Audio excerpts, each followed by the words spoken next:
It's time, Fort Wayne. Your sports, your station. It's the Sports Rush with Brett Rump. Covering all the topics that hit a nerve here in the Summit City. Clark goes 11 yards, touchdown. Only on 1380 The Fan and 100.9 FM. Now here's your host, Brett Rump. The greatest, most interesting, most important person of all time. You are incredible. Older than white. Yeah, well, you're half right. What is this, amateur hour? This is gonna be huge. I believe this is gonna be our finest hour. Just when I think you said the stupidest thing ever, you keep talking. I think that's the worst thing I've ever heard. That boy ain't right. The simplest way to put it, I have problems. Welcome to the alleged show. Here I go again on my own. Going down the only road I've ever known. It is time to take you home on a Tuesday. Welcome to the Sports Rush, your daily local sports fix, 4 to 6. I am Brett Rump, along with Adam Lundy, and we've got you connected on the Parkview Sports Medicine text line at 260-447-8500. And a special bonus, we're also streaming live today. Don't usually do it on a Tuesday, but here we are on Facebook.com/1380 The Fan. We are streaming video style. So if you'd like to watch the show as well as listen, you can do that on Facebook, Facebook.com/1380 The Fan. Big show coming up. We've got to talk about something that's happened here in the Fort Wayne community for 70 years. It is the annual Sertoma Awards, the 70th edition for this year's awards, and it was originally set up to recognize outstanding student athletes at a handful of Fort Wayne schools, and eventually branched out to include the county. And now you've got another edition that's coming up in a couple of weeks. We'll talk a little bit about the history of the Sertoma Awards, how they got started, who they recognize, what it takes to win a Sertoma Award, but it is truly one of the highest honors that a local athlete can receive, because it's much more than just what they accomplish in their sport. It's about what they do for the community, the type of student they are, the type of classmate they are. And so it is a terrific honor to be recognized as a Sertoma Award winner. And we'll talk to Mark Spade, who's kind of running the program. That'll be awesome. Yeah, looking forward to that later with Mark Spade. That's coming up in hour number 2, and that's not it for hour number 2. No, we've got Brian Bush, the play-by-play voice of the Michigan Wolverines. Of course, Michigan on to the Sweet 16, and we'll talk to their play-by-play voice about how they've gotten to this point, how they overcame a bit of a funk there late in the season, and what's the deal with Michigan State? Why is the Spartans causing problems for Michigan? What do they do that other teams may try to emulate? But we'll talk to Brian Bush coming up at 5:35 this afternoon. Once again, you can leave your comments for us on our Facebook live stream. That is at facebook.com/1380 The Fan, or you can text us 260-447-8500. It is game day. It helps if I have my mic on. Yeah. Yes, sir, it is game day. Way to fire up there, Adam. Woo! Yeah, just dead silence. You just airballed a three-pointer right there. I'm used to that. Yeah, so we all are. We've seen the edited videos.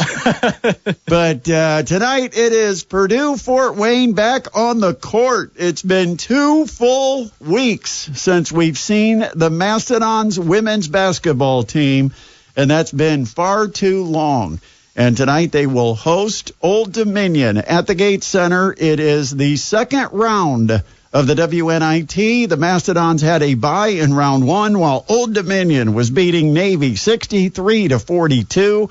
And so Old Dominion comes into town 9-9 during their time in the Sun Belt Conference this year.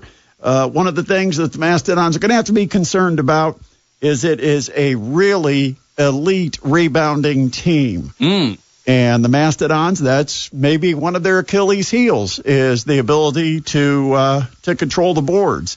The Monarchs are 6th nationally, averaging 16.2 offensive rebounds per game. And so that could be where the game comes down to. But it should be a fun contest.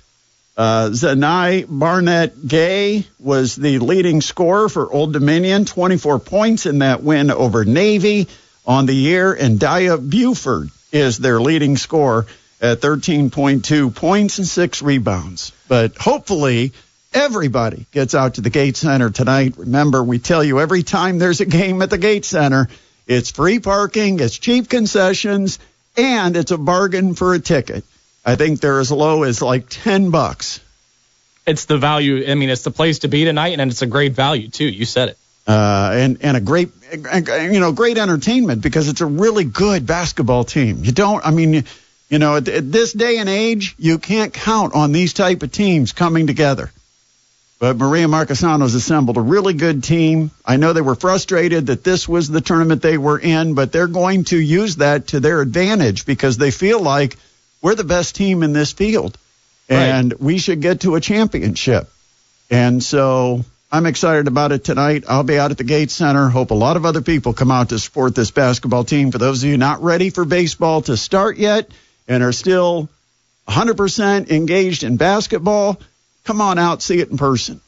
First of all, the weather's not terrible. No. But it's not so nice you're missing out on a barbecue. No grilling out back. No NCAA tournament games to conflict with. No. So there's no reason you can't make it out to the Gate Center at 7 o'clock. It's a place to be, but like you said, it will be rebounding will be important. I went back and checked the box score between Purdue, Fort Wayne, and Green Bay in that Horizon League championship, and the Dons were out-rebounded 36-20 by the Phoenix. So definitely something they're going to want to do is grab that ball. Offensive rebounds did Green Bay have? Yeah, they had 11 to Purdue, Fort Wayne's 4. Yeah. So definitely want to grab those boards. That was a problem, and it really was kind of the same problem the men had. Yeah. Neither team was really a great rebounding team. And, you don't need an entire team of big men and rebounders these days in college basketball, but I feel like it is still important to have at least one that's just absolutely crashing the boards. Yeah, you've got to have collectively a team that's committed to rebounding. I like that. Individually, they might not be great rebounders, but if they all do their job collectively to do the best to box out, try to get good position, try to own good real estate. I always say a good rebounder knows the real estate they want to own. That means when the shot goes up, in their brain, something immediately is triggered saying if this comes off the rim, there's a 70% chance it goes this direction. You just have it already kind of calculated. Is that geometry? What is that? You kind of know the angles of where a shot is taken and what the percentages are of where it will go. And that means you want to keep your person out of that particular area that's the prime real estate on a rebound. And so you box out to trap your person away from certain areas of the floor. And you got to understand how to do that, how to get good space so you have the best chance at the rebound. And if you've got everybody committed to that, you don't have to be a great rebounder, like somebody that can just go up and grab it off the rim. But what you do have to do is have a team that is fully committed to it, because if one person breaks down, then the ball stays alive, people get out of position, chasing a free ball, and it ends up in a layup. And so Mastodons tonight at home with a huge one. Speaking of women's basketball, stories last night from the NCAA tournament. I don't know if we should start with the exciting one or the disappointing one. We'll start with the disappointment. Yeah, get it out of the way. Juju Watkins tears her ACL early in the game last night. Now, Southern Cal did go on to win the game, but Juju Watkins, it was determined in an MRI after the game that it is a torn ACL. She is out for the remainder of the season. You hate to see it. And, I mean, it's also going to be a long recovery. So, you want to see her in the game. She's one of the rising stars, and to have her out for an extended period, especially during the tournament, hurts the game a lot. I watched Paige Beckers against South Dakota State, and South Dakota State dominated in the Summit League. In fact, they've dominated the Summit League year after year after year. There was only a short run where South Dakota seemed to be the team that was right there with them at the top of the Summit League. But the reality is South Dakota State has just been a juggernaut. They've been the Green Bay of the Summit League. And this year, undefeated during league play, won the tournament, and had the upset win in round one, but ran into UConn last night. That's all you really need to say. And it was great for about the first 5 minutes of the game. Sure. And UConn woke up. Yeah, then I think you just see the disparity in talent level once, after a certain amount of time. Yeah, Paige Beckers was, and early on, I thought it was interesting that Paige Beckers was not really looking to force anything. No. She was very passive. But once she decided, okay, my team needs me, and I've got to find ways to score, she took over the game. And I think she had 20 points in the first half. She had a terrific first half. And UConn pulled away one big over South Dakota State. What was it, 91-59 or something like that? You were close, 91-57. So. Yeah, I tried to give South Dakota State a bucket after the game ended last night. But, it was pretty one-sided. Yeah, Paige Beckers gave the Jackrabbits a lot of buckets, 14 of them. She matched a high, 34 points? Yep, 34 points. I got that right. Yeah, and also 4 assists and 4 steals, I think, is crazy. 4 steals is huge. But it was her last home game at Gamble Pavilion. WNBA time once the tournament's over. Yep. But she walked off the court with one of her most dominant performances in the history of her time at UConn and on to the Sweet 16. Good stuff. But also USC now not having Juju Watkins, so that big matchup that we thought was coming in the NCAA tournament with UConn and Paige Beckers against USC and Juju Watkins, it's not going to happen. No, unfortunately. It was kind of like an Iowa LSU to get a spot in the Final Four. Remember when they met in a regional final? And that's what it would have been for Juju and Paige, but now it's going to be Paige Beckers against USC. And I'm not sure USC has enough to be able to compete with UConn without Juju Watkins. Yeah, I'm checking to see. They can beat a lot of teams. I will say that. They still got talent. And they can beat a lot of teams. But I think when you get to those elite level teams, those top 5, 6, 7 teams, I think it's going to be tough for USC without their best player. Oh, yeah, it'll definitely be difficult. But just taking a look at USC's next matchup, they're up against a number 5 Kansas State. Without Juju Watkins, USC is still a minus 1.5 favorite. Yeah, Kansas State's a team that they could still beat. Sure. But where they'd run into trouble is the UCLAs, the South Carolinas, the UConns. Yeah, Those are the teams that would cause them trouble. Yeah, I think if they do get past Kansas State, I think that's when they meet their maker, the Elite Eight, because that's a huge loss, Juju Watkins. 260-447-8500, 260-447-8500. Also last night, what a game between Maryland and Alabama. Oh, yeah. I'll tell you what, that game had so much drama where you had Alabama building a big lead on Maryland's home floor, the Terrapins with a furious rally in the fourth quarter to come all the way back. They were down like 11 points, and they come back, and then Maryland takes the lead. Alabama has to come back. And, of course, the back and forth, the big shots, the big plays, and it ends up going into overtime.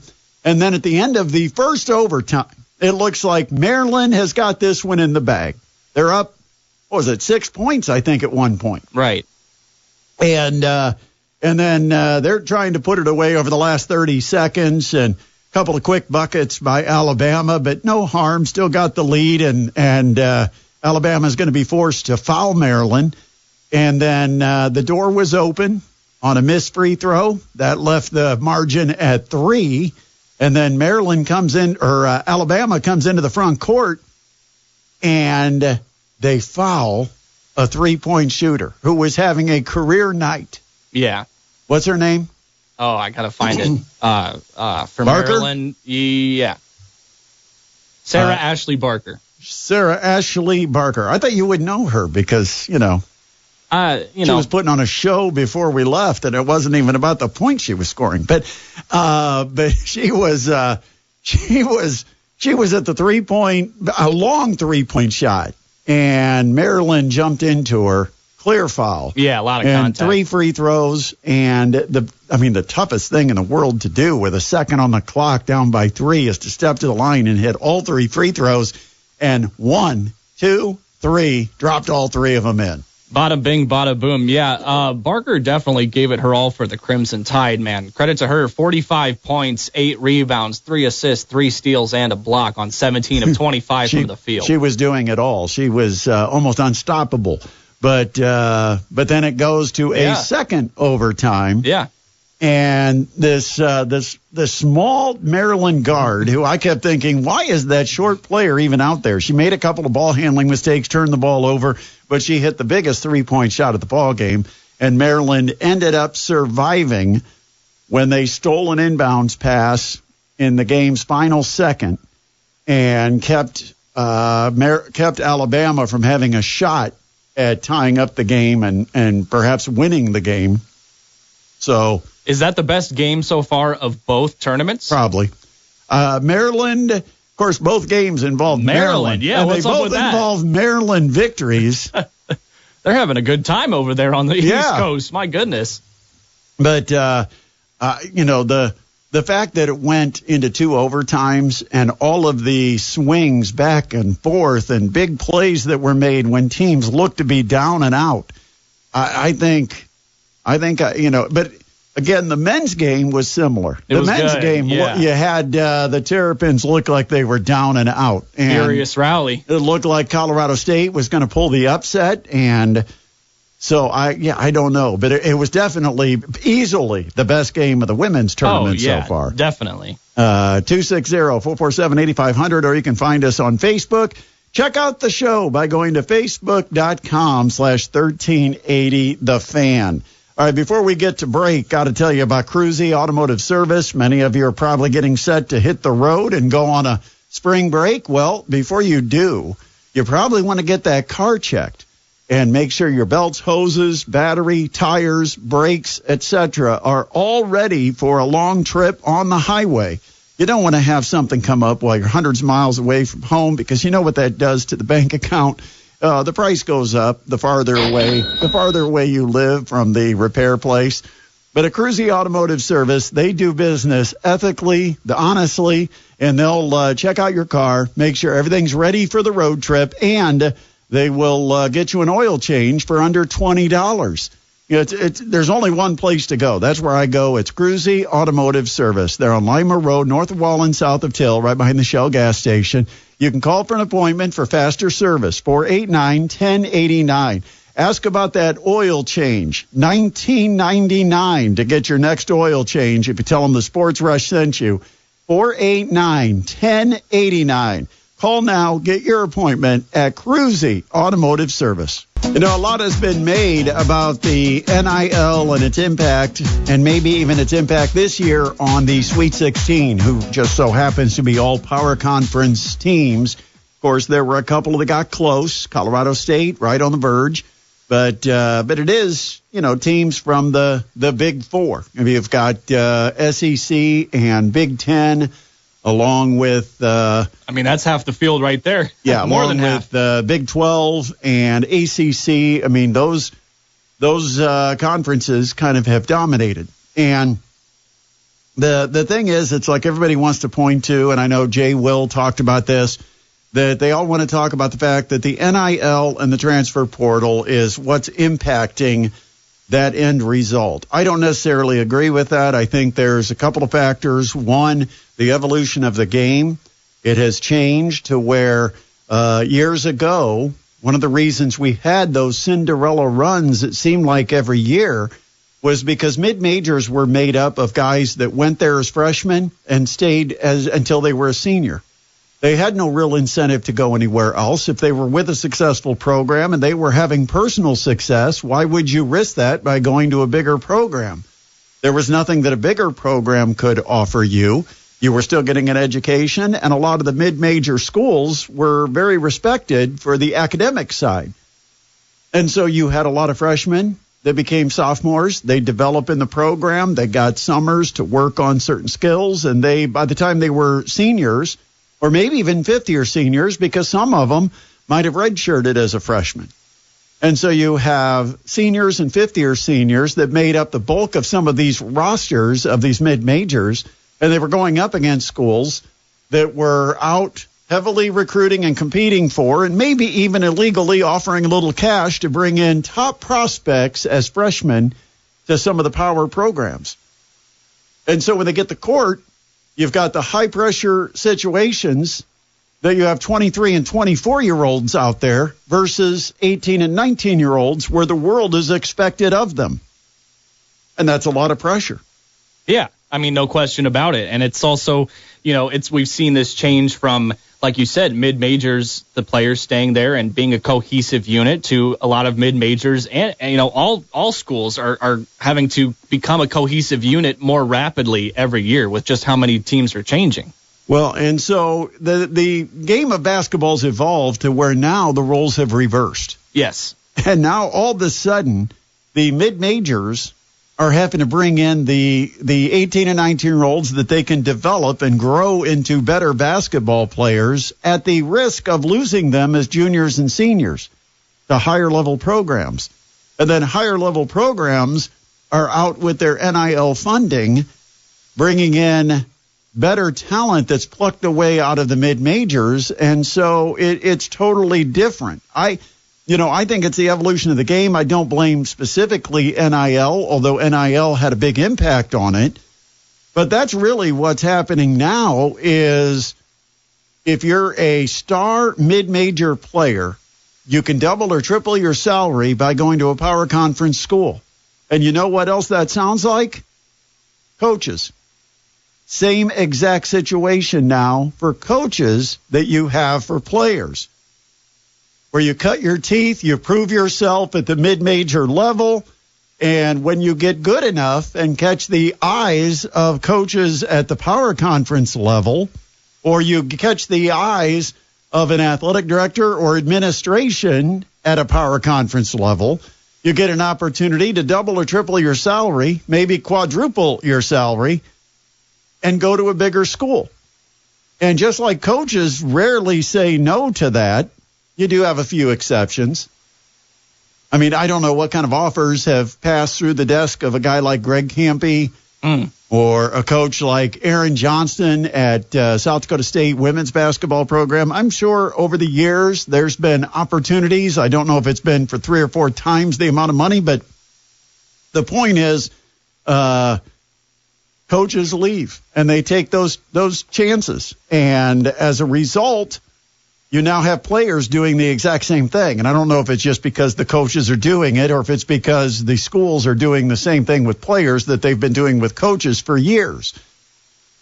And that's when you see a good one that's not making that much money, you offer them a heck of a lot more to come coach your team. And now that's what they're doing with the NIL. And so now you see these teams in the power conference level that have 3 or 4 guys that are grad students. They're fifth-year guys. Right. Then you see the 2 or 3 guys that are seniors. And then you find that stud freshman that comes in and just plays for a year or 2.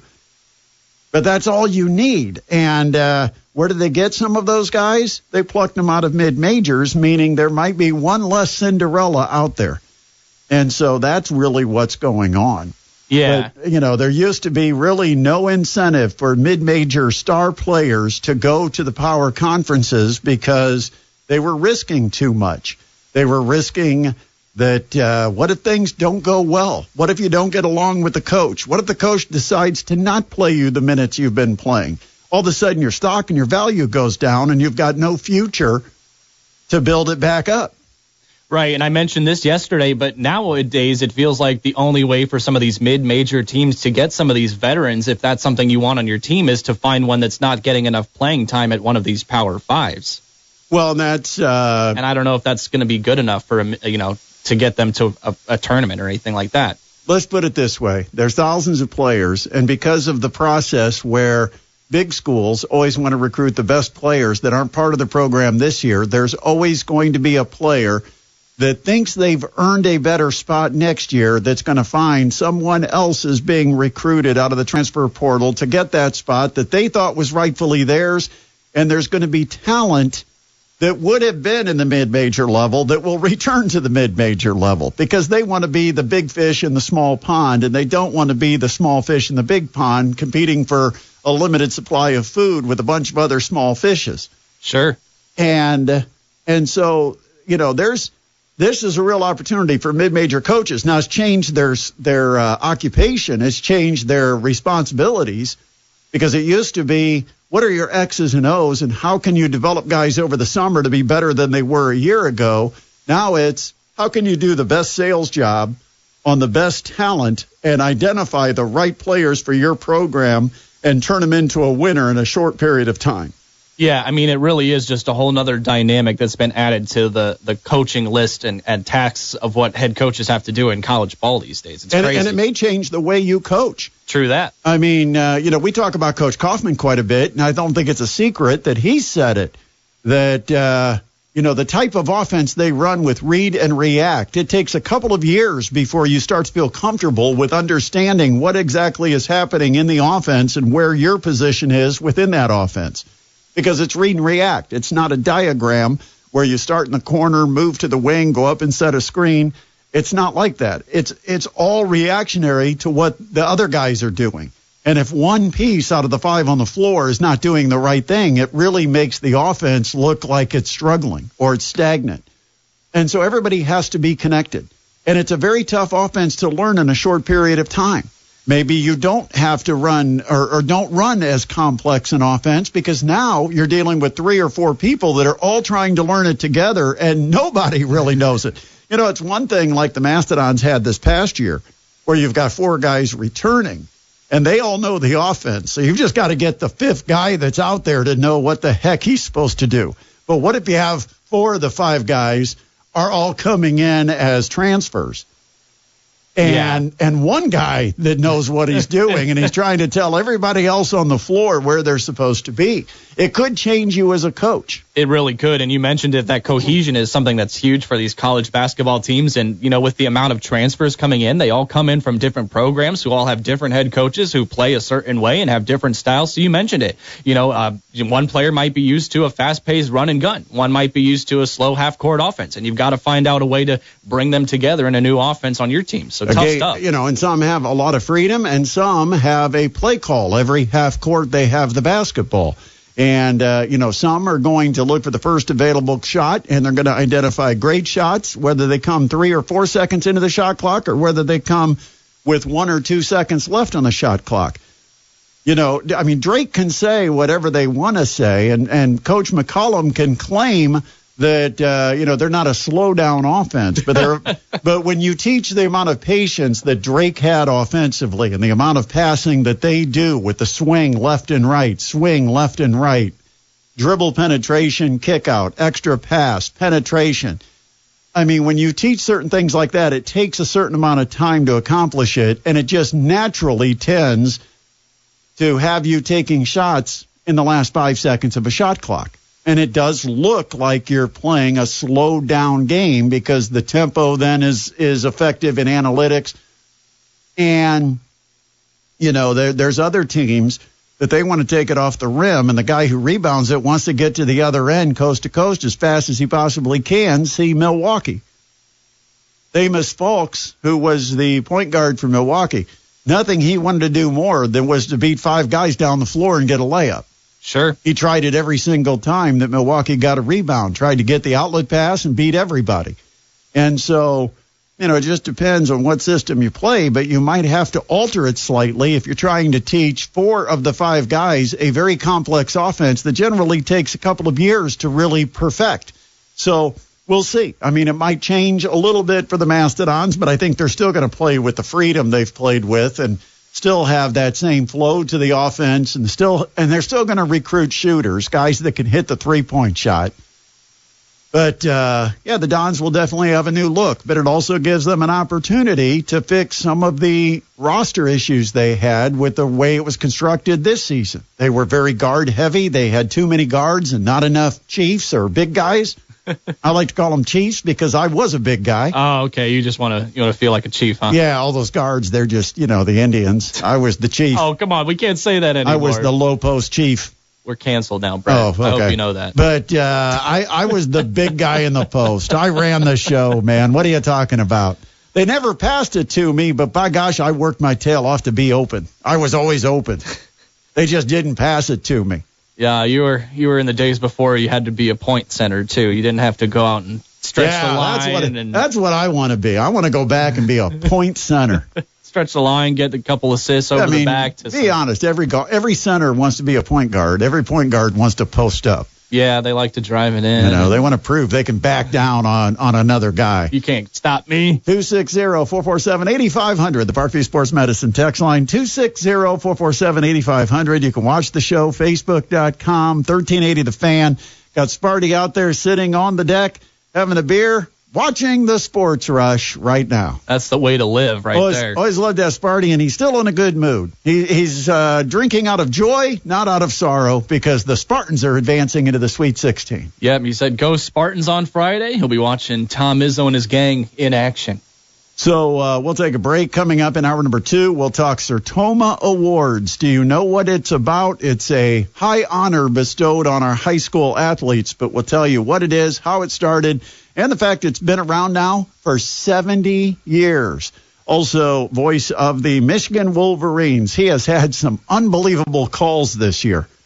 I wish we had access to his highlight reel because, honestly, think about all the great finishes Michigan has had throughout the year.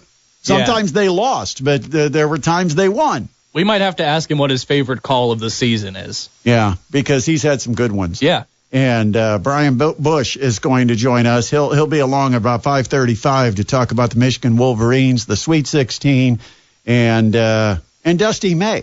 Was there ever a time where perhaps they thought Dusty May might be leaving Michigan? All of that coming up at about 5:35. It's Tuesday edition of the Sports Rush. Oh, and you know what else we got? What do we got? It's Tuesday. I just realized. Oh, yeah. Tuesday Time Capsule Trivia comes up in 30 minutes. We got it. My chance to win again. We'll see. I was a winner last week. Yes, you were. No, I wasn't. We didn't play, did we? No, we didn't play. Okay. We were too busy with our bracket. I claimed the win. You did. I don't know if we can allow that, but we didn't play. We'll figure it out. But anyway, yeah, we'll figure it out. That's coming up. Your chance to win a large pizza at a Pizza Hut coming up maybe a little after 5 o'clock. We'll take a break. It's the Sports Rush on 1380 The Fan and 100.9 FM. Welcome back to the Sports Rush, your daily local sports fix 4 to 6. It is game day with the Mastodons women's basketball program. Maria Marchesano will be working the sideline as the Mastodons take on Old Dominion. Yeah, the Monarchs are in town. First meeting ever between the Mastodons and the Monarchs. It will start at 7 o'clock at the Gate Center. You're invited. I think tickets are like $10, and it's free parking and very cheap concessions. So no reason not to be at the Mastodons game tonight. 7 o'clock. There's no NCAA tournament games. There's weather that is very inviting to be out and about this evening. Not going to deal with rain, not going to deal with snow, not going to deal with cold. Come on out and enjoy great women's basketball with the Purdue Fort Wayne women opening up their play in the WNIT second round game after they got a bye in the first round. Old Dominion comes in after a victory over Navy. They won that game by 21 points, so could be a challenge for the Mastodons tonight, and they could use all the support they could possibly get. And remember, home games are awarded based on a bid process. So the Mastodons, they got this game just for the Fort Wayne community to be able to come out and support this team. Don't miss your opportunity to be part of that fan section. Should be fun. Should be a great time out at the Gate Center tonight. I was looking to see if there was a spread on this game. There's no spread as of right now. The over-under is set at 134.5. Mastodons 8.5. I'm confident. All right, right. They are favored on the money line, -275.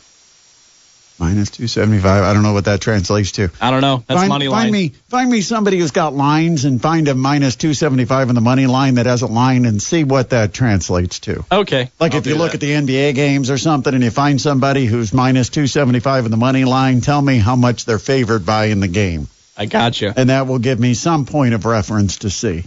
But I feel good about the Mastodons. The 2-week break is my biggest concern. Will they be a little rusty and not play their best game because they've been off for 2 weeks?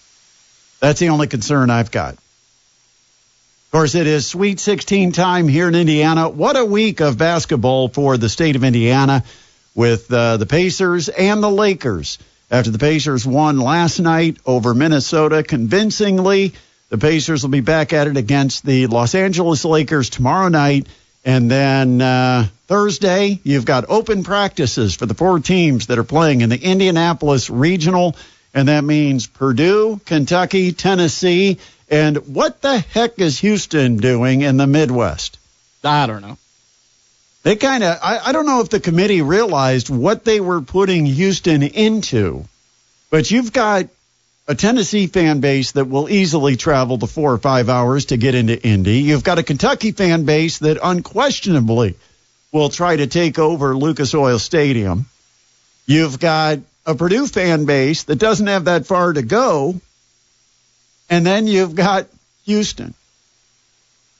And so it's going to be interesting. The number 1 seed has the most geographic challenge out of anybody that's in this regional.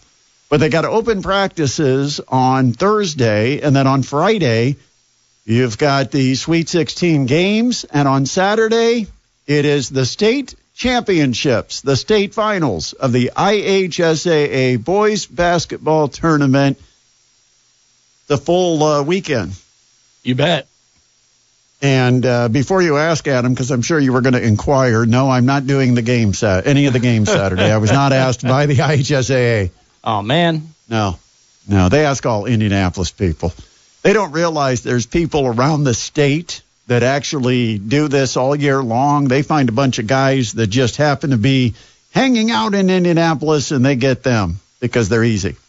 It says the spread would be about 6.5. Okay. Yeah, not too far. No, seriously, I wish... And it's not even me, because half the time I'm not available anyway, so it's not even me that I'm arguing for. But there are some great broadcasters that have committed to covering high school basketball, and many of them for many years more than I have. Roger Grossman in Warsaw is a good example. Rita Price, I mean, how many years has she been broadcasting games? Oh, man. You know, but I always think that the IHSAA would do it right if they gave them... You know, maybe one of the games is selected to an honorary broadcaster that's pulled from somebody that covers a team, a region, something every year outside of Indianapolis. And you don't want to see that, yeah. So we get to have broadcasters that have committed their life to doing IHSAA broadcasts. Many of them have never done a state championship game unless the specific team they cover has made a championship game, and there's plenty of them out there that haven't done it. And I would just like to see those people honored by having an opportunity to call the game.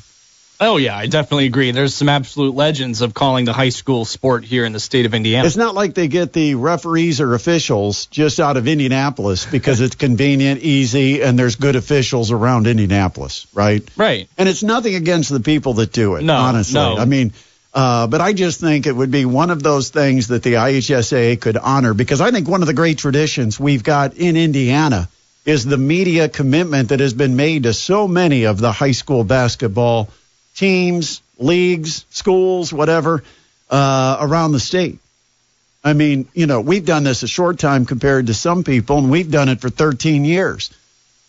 But, you know, you go around the state and you go get into some of these communities like like Washington or Bedford, North Lawrence, or in Bloomington, or teams in Terre Haute. I mean, there are broadcasters throughout this state that have been doing high school basketball for many, many years. And just so happens, I mean, Roger Grossman in Warsaw is one of the guys that I think about that does a terrific job.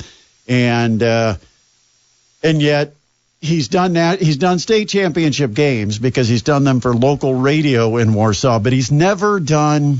In my knowledge, he's never done the IHSA Champions Network and had that honor bestowed upon him. And I would like to see it. Yeah, definitely agree with that there, my man. He's a legend. I've had opportunities to get down there, call state championship games with so many of the teams that we've had. Just so happens this year, nobody made it. No, only got to semi-states, the semi-state semifinals, I guess you would call them. Yeah, and we've semi-adopted Manchester. I don't know if they feel the love that we've got for them. We love you.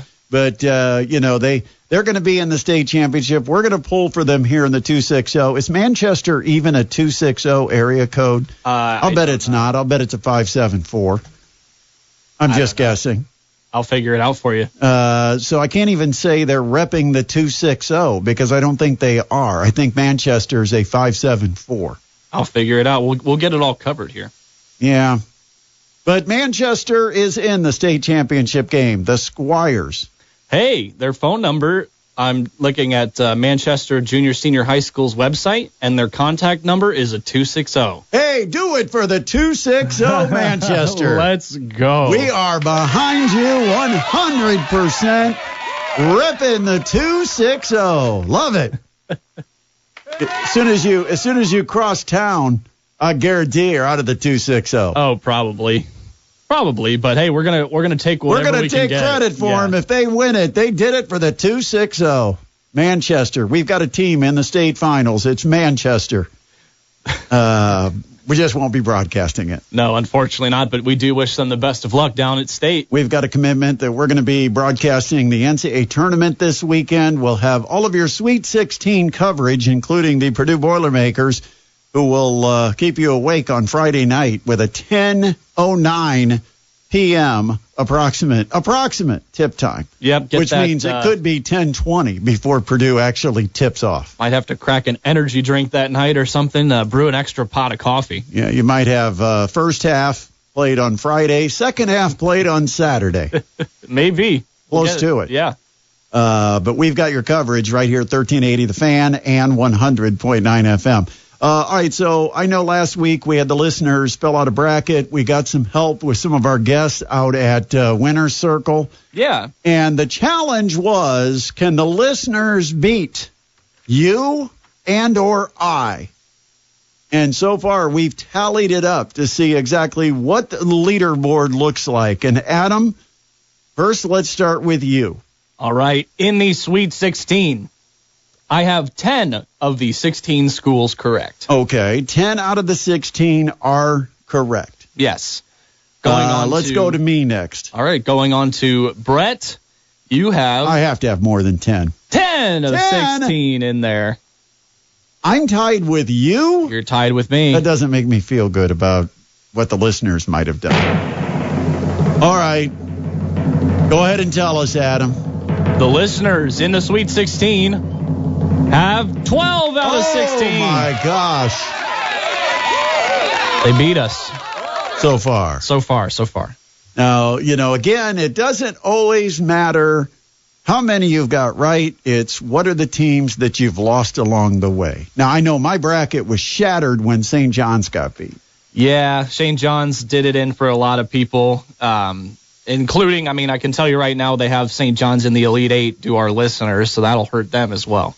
Yeah, so they've already got a loss. Yes. In the Sweet 16, we know they're going to lose a game. Yes. And so if we can be, well, I can't be perfect because I think I've got St. John's winning in the Sweet 16 because is St. John's in the bracket with Florida? What bracket is St. John's in? They're on the same. They're both in the West. Although St. John's is in the bottom half, Florida's in the top half. So it would have been Florida, St. John's in the Elite Eight. Yeah. Right, and that's what I have. And then I have Florida winning that game. Okay. I have Florida in my Final Four. Now, in the other brackets, I have Duke, which I don't know what bracket that is, but I've got Duke in the Final Four. I've got Auburn in the Final Four. And then I've got Tennessee. So the other three, I've got my team still alive. There you go. What about the other three? Is everybody alive for our listeners' bracket? We haven't filled it out all the way, have we? No, we haven't. We still have to do our Final Four and championship. But yes, it's you've got Auburn, you've got Florida down there. On the other side, they do have the Arizona BYU. So the listeners have Auburn, Florida. Yep. Who else do they have in the Final Four? Or in the Elite Eight so far. We're only to the Elite Eight.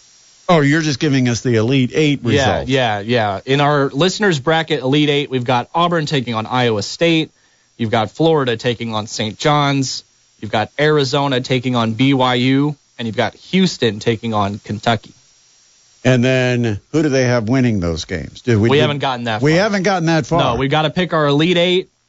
We got to We got to pick our so we'll have our Final Four and then our championship. Okay. So at this point, they're going to have a distinct advantage over us because now, since we didn't get all the way through the bracket, they're going to know exactly who's made it and who hasn't. Yep, they're going to know who to pick. Somebody. So we're already 2 down, and we're handicapped because we made our picks before. Yeah, we might be cooked, as the kids say. Whiskers texting in, he said he didn't tank it enough. He didn't pick enough upsets. Yeah, Whiskers actually got some picks right. And so it didn't shatter that part of the bracket. He did pick Memphis, though. I'll give him that. He did. Yeah, but there were other people that picked Memphis. I was not one of them. I think I did. Really? Yeah. Over Colorado State, yeah. I took Colorado State. But, again, I might have taken them on one of my other 10 brackets. It's hard to keep track. It really is. It really is. I mean, because the way I do it, okay, my Final Four is almost exactly the same in every bracket I do. Sure. The thing that changes are first-round upsets. I get you. And so if a first-round upset doesn't happen, now you got a team that might sneak through a couple of games that I'm losing points. So I look bad early in these bracket contests. I look bad. But a lot of times I've still got all of my Elite Eight and all of my Final Four still alive. So when the points increase as you go through, my odds of getting points is improving. So, I've got a method, and so some of my brackets had a horrible first round because I had like a bracket where I picked all the upsets. I had a bracket where I picked like 75% of the upsets. And we didn't have upsets this year. There just weren't that many of them. No, break out the chalk. So those brackets were trash, but almost all my upsets I had getting beat in the second round or getting beat in the Sweet 16. And so as the tournament goes on, my bracket starts looking better and better. You'll catch up on those points. Yeah, I should. We'll see. I should. If some of the favorites continue to win. Now we'll have all the upsets in the Sweet 16 and Elite 8, and it'll totally ruin the Final Four. But we'll see. 260-447-8500, the Parkview Sports Medicine text line. Also, you can catch us on Facebook today. We'd love for you to leave us a comment there on Facebook, facebook.com/1380thefan. It's been kind of quiet on Facebook. They're not used to us on Tuesday. No, and we actually have had some fantastic crowds hanging out with us on the Facebook live stream, so we want to see you in there. Yep, so jump on. You've got 15, 20 minutes or so to be able to participate and watch the show, because we'll be streaming it up until 5:15, 5:20, and then we got a couple of phone guests. We'll see. We can leave the phone guests.